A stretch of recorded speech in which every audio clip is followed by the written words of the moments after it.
ठाणे बेलापूर हायवेची ही दृश्य आपण बघत होतो। ठाणे बेलापूर हायवेवरती महापे सर्कल या ठिकाणी मोठ्या प्रमाणावरती पाणी साचलेलं आहे आणि हा जो सबवे आहे त्या सबवेमध्ये पाणी शिरल्यामुळे हा सबवे सध्या बंद करण्याचा निर्णय घेण्यात आलाय। त्यामुळे नागरिकांना सध्या वळसा घालून वेगळ्या मार्गाने आता प्रवास करावा लागतोय। 4 ते 5 फुटांपर्यंत या ठिकाणी पाणी आलंय।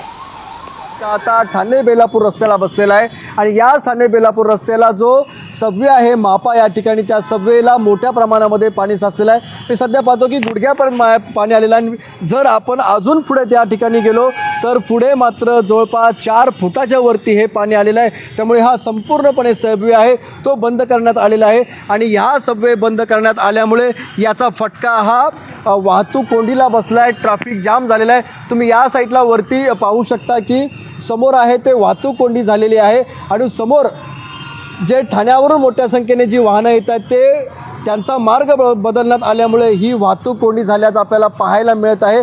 आणि सध्या याच सबवेमध्ये पाणी अजूनही 4-5 फुटापर्यंत पाणी आहे। त्यामुळे पाणी अद्याप निघालेलं नाही आहे। पावसाचं प्रमाण अजूनही सुरू आहे। मुसळधार पाऊस अजूनही बरसतोय। त्यामुळे संध्याकाळपर्यंत आहे रात्रीपर्यंत हे पाणी असंच राहण्याची दाट शक्यता आहे। त्यामुळे हे पाणी राहिल्यामुळे हा जो मार्ग आहे तो पूर्णपणे वाहतूक पोलिसांनी बंद केलेला आहे आणि दुसऱ्या मार्गावरून आहे ते ठाण्यावरून CBDला जाणार आहे वाहतूक वळवण्यात आलेली आहे। विनायक पाटील, ABP माझा, नवी मुंबई।